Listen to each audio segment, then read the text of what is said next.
నమస్తే, welcome to non stop news. నేను కార్తిక్, నేను కవిత. అప్డేట్ చూద్దాం. హైదరాబాద్ శివారు ప్రాంతమైన మొయినాబాద్ లో డ్రగ్స్ పార్టీ కలకలం రేపుతోంది. బీఆర్ఎస్ మాజీ ఎమ్మెల్యే పైలట్ రోహిత్ రెడ్డి ఏర్పాటు చేసిన వీకెండ్ పార్టీలో డ్రగ్స్ లభ్యమయ్యాయి. ఈ వీకెండ్ పార్టీలో ఏలూరు టీడీపీ ఎంపీ మహేష్ కుమార్ డ్రగ్స్ తీసుకున్నట్లుగా ఈగల్ ఫోర్స్ పోలీసులు అధికారికంగా ప్రకటించారు. టీడీపీ ఎంపీ పుట్టా మహేష్ తో పాటు బీఆర్ఎస్ మాజీ ఎమ్మెల్యే పైలట్ రోహిత్ రెడ్డి, అతని సోదరుడు పలువురు డ్రగ్స్ తీసుకున్నట్లుగా నిర్ధారించారు. వారందరికీ డ్రగ్స్ టెస్టులు నిర్వహించారు పోలీసులు. Moinabad farm house drugs party కేసులో సంచలన విషయాలు వెలుగులోకి వచ్చాయి. యూరిన్ టెస్ట్ విషయంలో ఎంపీ పుట్టా మహేష్ నాటకమాడినట్టు తేలింది. యూరిన్ శాంపిల్ బదులు వాటర్ ఇచ్చారు. అనుమానం రావడంతో శాంపిల్ బాటిళ్లను టెస్ట్ చేయగా శాంపిల్ బాటిల్లో ఉన్నది యూరిన్ కాదని, నీళ్లని గుర్తించారు అధికారులు. దీంతో టెస్టుల కోసం యూరిన్ శాంపిల్ ఇవ్వాలని, నీళ్లు కాదని టీడీపీ ఎంపీ పుట్టా మహేష్ పై పోలీసులు సీరియస్ అయ్యారు. అనంతరం పుట్టా మహేష్ నుంచి యూరిన్ సేకరించి టెస్టులు చేశారు. ఆ టెస్టుల్లో ఎంపీ పుట్టా మహేష్ బ్లడ్ టెస్ట్లో పాజిటివ్గా నిర్ధారణ అయింది. మొయినాబాద్ డ్రగ్స్ కేసులో 6గురికి పాజిటివ్ వచ్చినట్లు ఈగల్ టీమ్ ఎస్పీ గిరిధర్ తెలిపారు. మాజీ MLA pilot Rohit Reddy, Eluru MP Putta Mahesh తో పాటు రితేష్, నమిత్, కౌశిక్, రవి, అర్జున్ కు డ్రగ్ టెస్ట్ లో పాజిటివ్ వచ్చినట్లుగా వెల్లడించారు. రోహిత్, మహేష్, రితేష్, మనీత్ అండ్ కౌశిక్, అర్జున్, వీళ్ళండి 6 పర్సన్స్కు పాజిటివ్. 11 మందిని హాస్పిటల్కు తరలించి అక్కడ టెస్ట్ చేయడం వల్ల దానిలో ఎవరికైతే ఇక్కడ నెగిటివ్ వచ్చిందో అందులో ఒక అతనికి పాజిటివ్ కూడా వచ్చింది. అంటే మొత్తం 6గురికి పాజిటివ్ వచ్చింది. మీ ఓటు ఏపీలో డ్రగ్స్ని ఆపుతుంది అంటూ ఎన్నికల్లో ఓదరగొట్టి గెలిచిన ఎంపీ పుట్టా మహేష్ కుమార్ ఇప్పుడు ఏ ముఖం పెట్టుకుని ఏలూరుకు వస్తారని ప్రజా సంఘాల నేతలు ప్రశ్నిస్తున్నారు.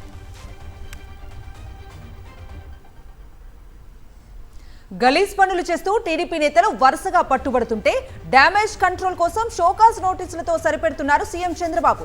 తాజాగా డ్రగ్స్ తీసుకుని రెడ్ హ్యాండెడ్ గా దొరికిన టీడీపీ ఎంపీ పుట్టా మహేష్ వ్యవహారంలోనూ అదే చేశారు. షోకాజ్ నోటీసులు ఇచ్చి చేతులు దులుపుకున్నారు. అరవ శ్రీధర్, కోనేటి ఆదిమూలం తరహాలోనే నోటీసులు ఇచ్చి డ్రామాకు తెరలేపారు. 48 గంటల్లోపు లిఖిత పూర్వకంగా వివరణ ఇవ్వాలని కోరారు పల్లా శ్రీనివాస్. పార్టీ కార్యక్రమాలకు దూరంగా ఉండాలని ఆదేశించారు. మరోవైపు పుట్టా మహేష్ ను టీడీపీ నుంచి సస్పెండ్ చేసి ఎంపీ పదవికి రాజీనామా చేయించాలని సర్వత్రా డిమాండ్ చేస్తున్నారు.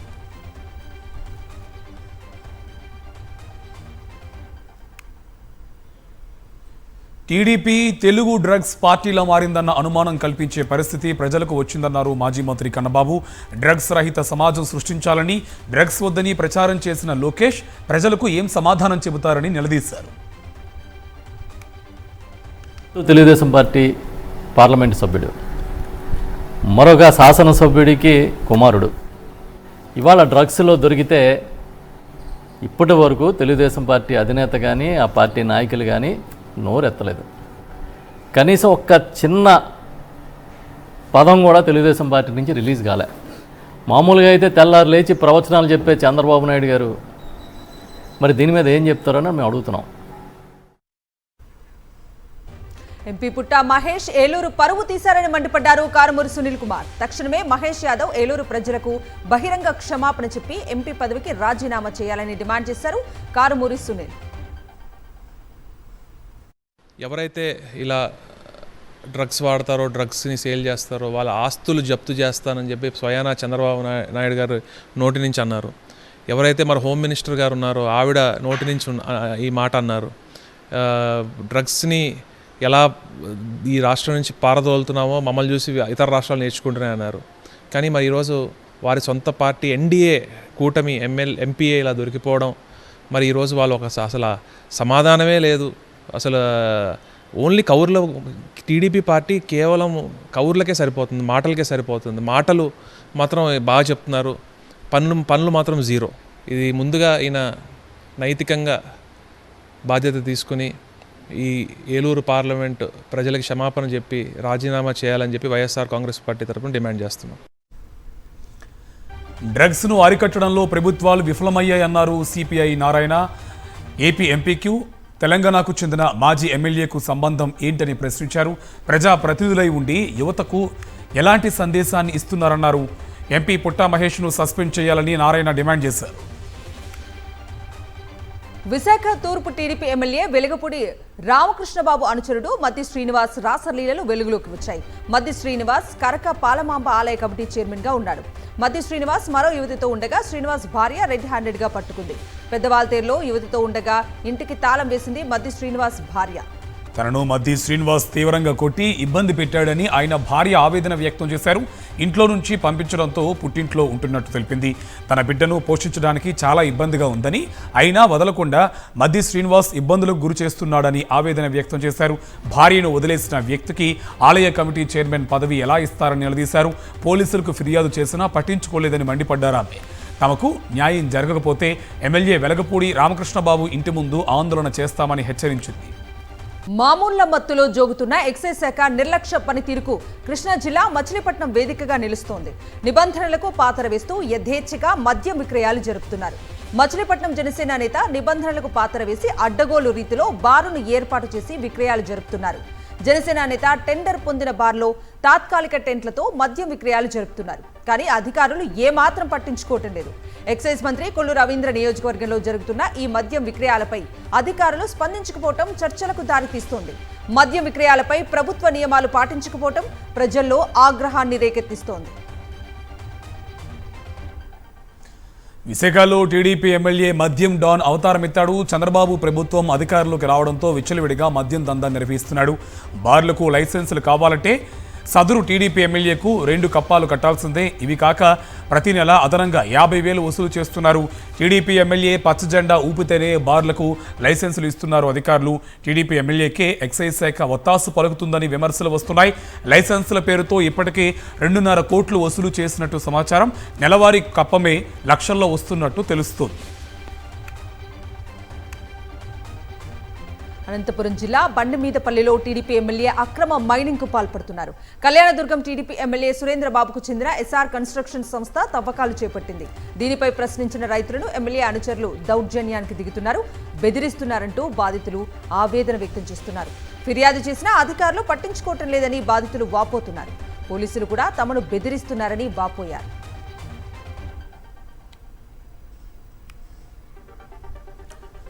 నెల్లూరు జిల్లా ఆత్మకూరులో జనసేన నేతలు బాహాబాహికి దిగారు. సభ్యత్వ నమోదు కార్యక్రమంలో వేములపాటి అజయ్ కుమార్, ఆత్మకూరు నియోజకవర్గ జనసేన ఇన్ఛార్జ్ శ్రీధర్ అనుచరుల మధ్య రగడ మొదలైంది. 2 వర్గాలుగా విడిపోయి సభ్యత్వ నమోదు చేపట్టారు. వేములపాటి అజయ్ కుమార్ ఆధ్వర్యంలో సభ్యత్వ నమోదును ఆత్మకూరు నియోజకవర్గ ఇన్ఛార్జ్ శ్రీధర్ అనుచరులు అడ్డుకోవడంతో ఉద్రిక్తత నెలకొంది. ఒకరిపై మరొకరు దాడులు చేసుకోవడంతో పోలీసులు రంగప్రవేశం చేసి ఇరు వర్గాలను చెదరగొట్టారు. వేములపాటి శ్రీధర్ అనుచరులు రోడ్డుపై బైఠాయించి ఆందోళన చేపట్టారు.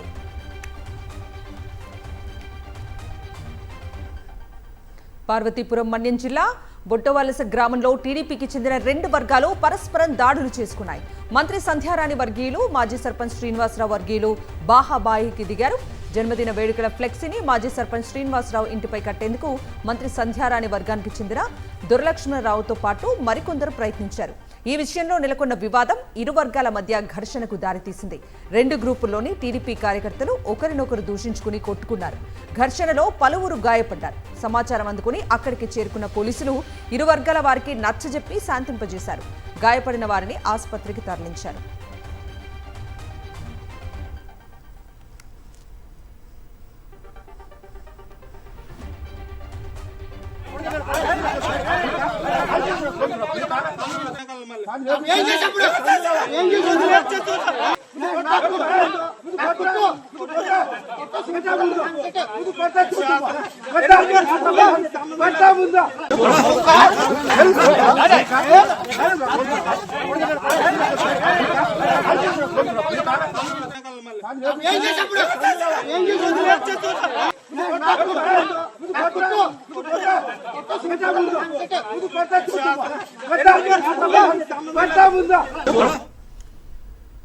కూటమి ప్రభుత్వానికి వ్యతిరేకంగా తిరుపతి నుంచి తొలి గొంతు వినిపించామన్నారు ఉమ్మడి చిత్తూరు జిల్లా వైఎస్ఆర్సీపీ అధ్యక్షుడు భూమన కరుణాకర్ రెడ్డి.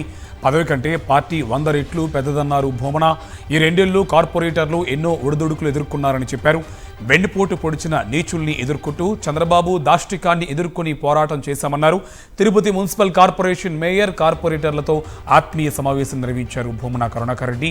పలువురు పార్టీ నేతలకు సన్మానం చేశారు. తిరుపతి నగర అభివృద్ధి ఆలోచన భూమనదే అని పలువురు పార్టీ నేతలు కొనియాడారు. కడప నగర శివారులోని బైపాస్ రోడ్డులో వైఎస్ఆర్సీపీ జిల్లా వైద్య విభాగం అధ్యక్షుడు డాక్టర్ నాగార్జున రెడ్డి ఆధ్వర్యంలో నిర్మించిన చార్జ్ అండ్ చిల్ స్టేషన్ను ఎంపీ వైఎస్ అవినాష్ రెడ్డి ప్రారంభించారు. పార్టీ జిల్లా అధ్యక్షుడు రవీంద్రనాథ్ రెడ్డి, మాజీ డిప్యూటీ సీఎం అమ్జద్ బాషాతో కలిసి ఆయన చార్జ్ అండ్ చిల్ స్టేషన్ను అట్టహాసంగా ప్రారంభించారు. మారుతున్న పరిస్థితులు, కాలానికి అనుగుణంగా ఈవీ ఛార్జింగ్ స్టేషన్ను కడపలో ప్రారంభించడం చాలా సంతోషంగా ఉందన్నారు అవినాష్ రెడ్డి. ఇలాంటి సౌకర్యాలు మరిన్ని కడప వాసులకు అందుబాటులోకి రావాలని ఆయన ఆకాంక్షించారు.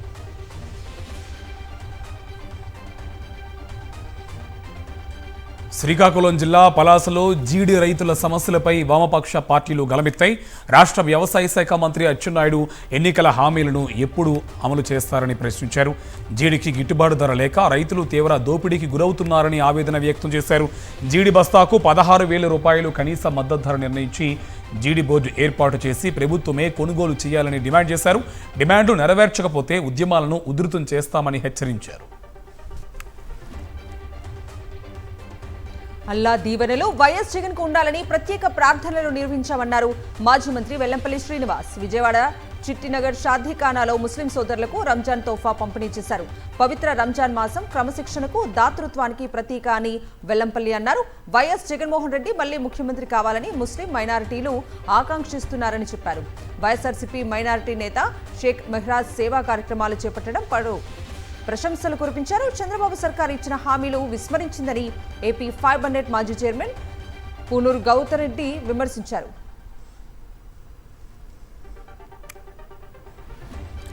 ప్రభుత్వం తరపున ఎల్బీ స్టేడియంలో ఏర్పాటు చేసిన ఇఫ్తార్ విందుకు ముఖ్యమంత్రి రేవంత్ రెడ్డి హాజరయ్యారు. కాంగ్రెస్ ప్రభుత్వం ముస్లింలకు అత్యంత ప్రాధాన్యత ఇస్తుందన్నారు.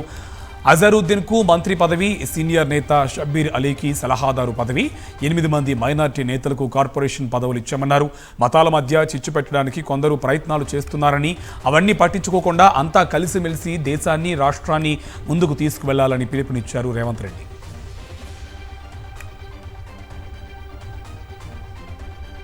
ఈ నెల 22న రైతు భరోసా తొలి విడత నిధులు విడుదల చేయనుంది తెలంగాణ ప్రభుత్వం. సిద్దిపేట జిల్లా నర్మెట్టలో నిధులు విడుదల చేయనున్నారు సీఎం రేవంత్ రెడ్డి. తొలి విడతగా 70 లక్షల మంది రైతుల ఖాతాల్లోకి నిధులు జమ చేయనుంది సర్కార్. ఎకరం వరకు 3,590 కోట్ల రూపాయల నిధులు రిలీజ్ జమ చేయనున్నారు.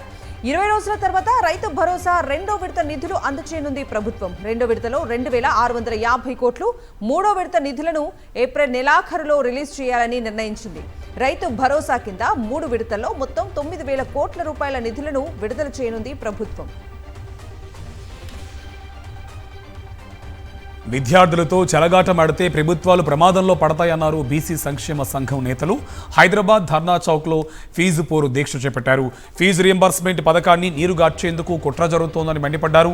ఈ కుట్రలను తిప్పికొట్టడానికి విద్యార్థులు సిద్ధంగా ఉండాలని పిలుపునిచ్చారు. వెంటనే ప్రభుత్వం ఫీజు రియంబర్స్మెంట్ బకాయిలు చెల్లించాలని డిమాండ్ చేశారు.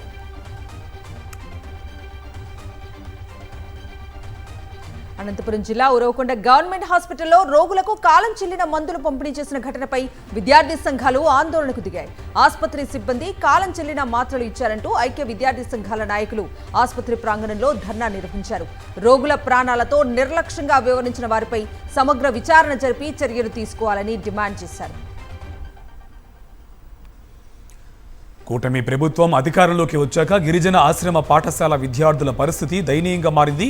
శ్రీకాకుళం జిల్లా మర్రిగూడ గిరిజన ఆశ్రమ పాఠశాలలో విద్యార్థులతో ఉపాధ్యాయులు వెట్టిచాకిరీ చేయిస్తున్నారు.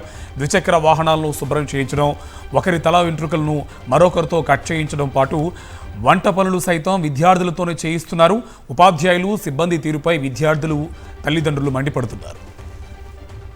విజయనగరం జిల్లాలో భారీగా గంజాయి పట్టుబడింది. కూరగాయల వ్యాన్లో తరలిస్తున్న గంజాయిని నార్కోటిక్ అధికారులు పట్టుకున్నారు. వడిసా నుంచి విజయనగరం వైపు బొలేరో వాహనంలో తరలిస్తూ ఉండగా బొండపల్లి పిఎస్ పరిధిలో స్వాధీనం చేసుకున్నారు. మొత్తం 123 ప్యాకెట్లలో 650 కిలోల గంజాయిని తరలిస్తున్నట్టు గుర్తించారు. ఒకరిని అదుపులోకి తీసుకోగా మరికొందరు పరారీలో ఉన్నారని సమాచారం. గంజాయి తరలించినా, విక్రయించినా ఉక్కుపాదం మోపుతామని పోలీసులు హెచ్చరించారు.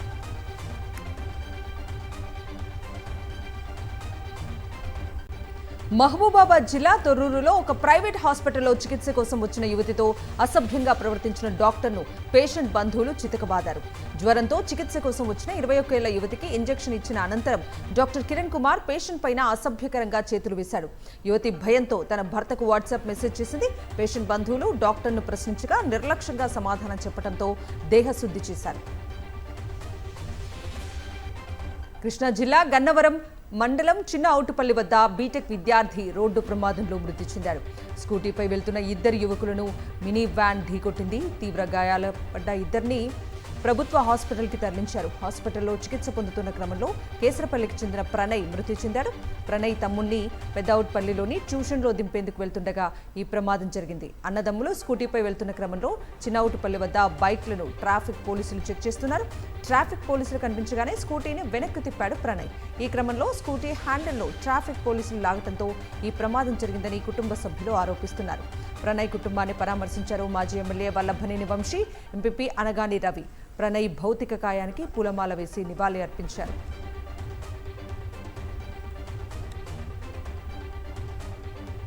హైదరాబాద్ జూబ్లీహిల్స్లో నేపాలీ గ్యాంగ్ మరో భారీ చోరీకి తెగబడింది. పక్కా ప్రణాళికతో సంపన్నుల బంగ్లాలో పని మనుషులుగా చేరిన భార్యాభర్తలు యజమానులు ఊరిలేని సమయంలో ఇంటిని లూటీ చేశారు. ఓబిల్రెడ్డి స్కూల్ సమీపంలోని ఫ్లాట్లో పింగళి అనిరుద్ధ్ రెడ్డి, దీపిక దంపతులు నివాసం ఉంటున్నారు. కాగా నేపాల్కు చెందిన మహేష్ షాహీ అలాగే అప్సరా దంపతులు 45 రోజుల క్రితం పని మనుషులుగా చేరారు. ఇంటి ఆవరణలోని సర్వెంట్ క్వార్టర్లో నివాసం ఉంటున్నారు. కాగా యజమాని కుటుంబ సభ్యులతో కలిసి శుక్రవారం ఊటీ వెళ్లారు. అదే రోజు రాత్రి పని మనుషులు పని కానిచ్చేశారు.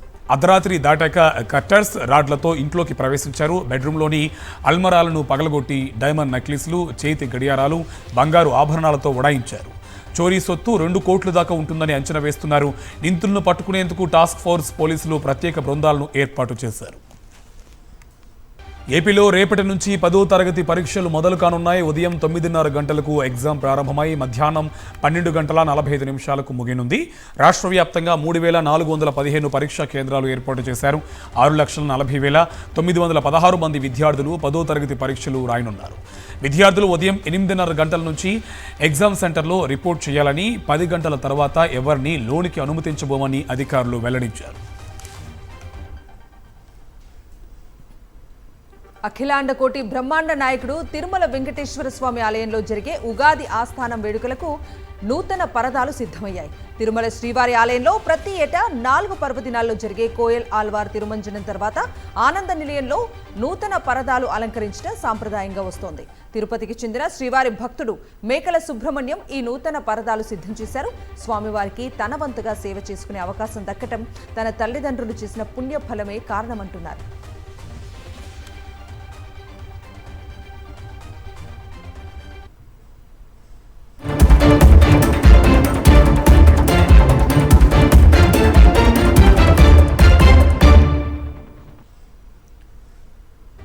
జాతీయ వార్తలు చూద్దాం. 5 రాష్ట్రాల ఎన్నికల షెడ్యూల్ ప్రకటించింది సిఈసి. తమిళనాడు, కేరళ, అసోం, పుదుచ్చేరిలో ఒకే విడతలో పోలింగ్ నిర్వహించనున్నారు. ఏప్రిల్ 9న కేరళ, అసోం, పుదుచ్చేరిలో ఎన్నికల పోలింగ్ జరగనుంది. ఏప్రిల్ 23న తమిళనాడు అసెంబ్లీ ఎన్నికల పోలింగ్ నిర్వహించనున్నారు. పశ్చిమ బెంగాల్ అసెంబ్లీ ఎన్నికల పోలింగ్ 2 విడతల్లో జరగనుంది. బెంగాల్లో ఏప్రిల్ 23న తొలి విడత, 29న రెండో విడత ఓటింగ్ జరగనుంది. మే 4న 5 రాష్ట్రాల అసెంబ్లీ ఎన్నికల కౌంటింగ్ నిర్వహిస్తారు. 5 రాష్ట్రాల్లో 17.4 కోట్ల మంది ఓటర్లు ఉన్నారు. 5 రాష్ట్రాల్లో 2.18 లక్షల పోలింగ్ కేంద్రాలను ఏర్పాటు చేస్తుంది సిఈసి.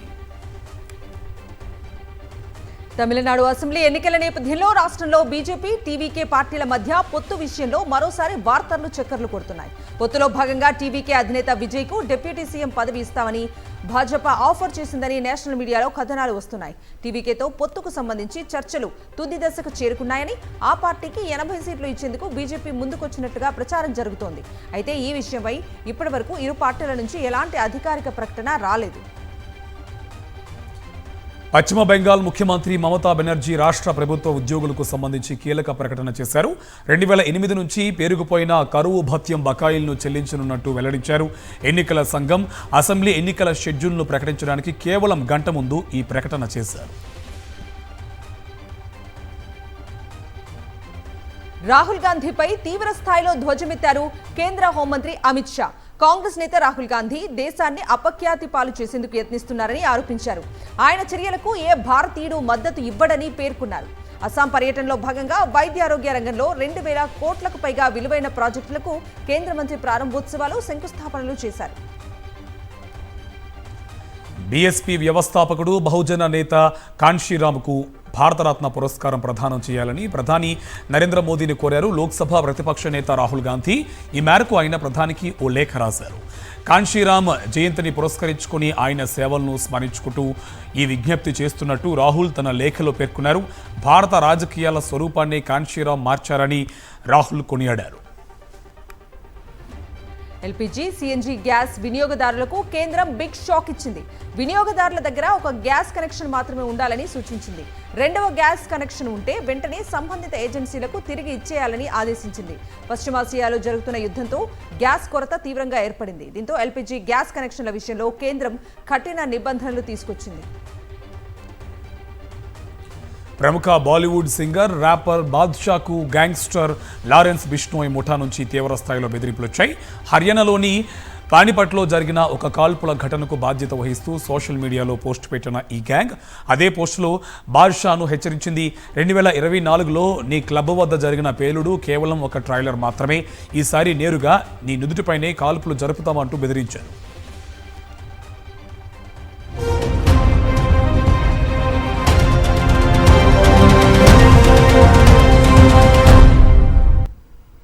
ఇంటర్నేషనల్ అప్డేట్స్ చూద్దాం. ఇజ్రాయెల్ టార్గెట్ గా ఇరాన్ వరుస దాడులు చేస్తోంది. టెల్ అవీవ్ పై మిజైళ్ల వర్షం కురిపిస్తోంది. ఇరాన్ దాడుల్లో పలు భవనాలు పూర్తిగా ధ్వంసమయ్యాయి. భారీగా మంటలు చెలరేగాయి. వెంటనే అక్కడికి చేరుకుని మంటలు ఆర్పేశారు భద్రతా సిబ్బంది. పలువురికి గాయాలయ్యాయి. సైరన్ల మూతతో టెల్ అవీవ్ హోరెత్తుతోంది. ప్రజలు అండర్ గ్రౌండ్ షెల్టర్లలో తలదాచుకుంటున్నారు. ఇరాన్ వందలాది మిజైళ్లు ప్రయోగిస్తుండటంతో టెల్ అవీవ్లో భీకర పరిస్థితులు నెలకొన్నాయి.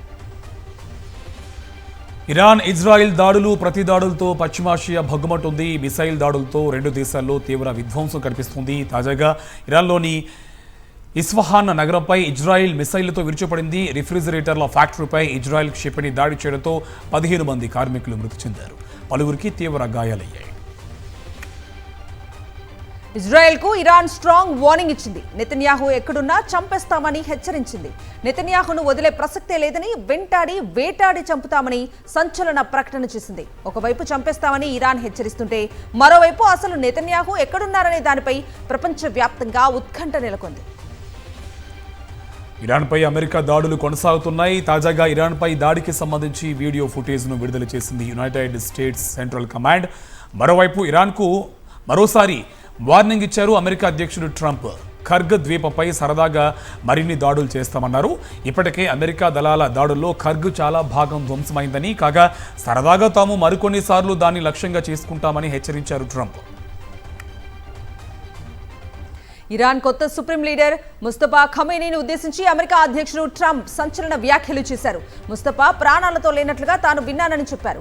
ముస్తఫా ప్రాణాలతోనే ఉన్నారు అనేందుకు స్పష్టమైన ఆధారాలు ఏవీ కనిపించడం లేదన్నారు. ఒకవేళ బతికి ఉంటే యుద్ధం నేపథ్యంలో తన దేశం కోసం లొంగిపోవటం లాంటి ఏదైనా తెలివైన నిర్ణయం తీసుకుని ఉండేవారని వ్యాఖ్యానించారు ట్రంప్.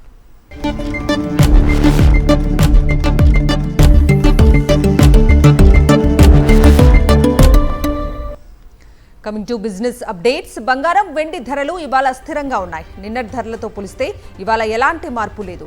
24 క్యారెట్ల 10 గ్రాముల బంగారం ధర 1,59,660గా ఉంది. 22 క్యారెట్ల 10 గ్రాముల బంగారం ధర 1,46,350గా ఉంది. కేజీ వెండి ధర 2,75,000గా ఉంది.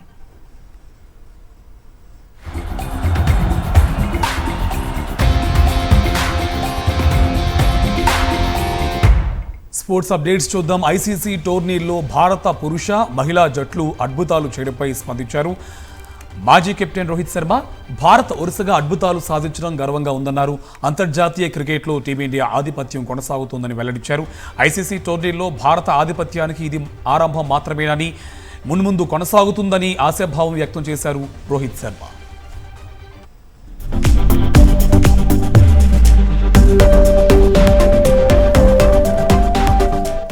ప్రతిష్టాత్మక ఆస్కార్ అవార్డుల ప్రదానోత్సవానికి రంగం సిద్ధమైంది. ఈ వేడుకకు లాస్ ఏంజల్స్లోని డాల్బీ థియేటర్ వేదిక కానుంది. భారత కాలమానం ప్రకారం రేపు వేకువజామున ఈవెంట్ ప్రారంభమవుతుంది. 24 విభాగాల్లో విజేతలకు పురస్కారాలు అందజేయనున్నారు. ఈసారి కొత్తగా కాస్టింగ్ డైరెక్టర్ కేటగిరీని చేర్చారు. 16 నామినేషన్స్తో సిన్నర్స్ చిత్రం అగ్రస్థానంలో ఉంది. ఇవి నాన్ స్టాప్ న్యూస్ అప్డేట్స్. తర్వాత ఫిల్మ్ నగర్ ప్రసారం అవుతుంది. స్టేట్యూన్.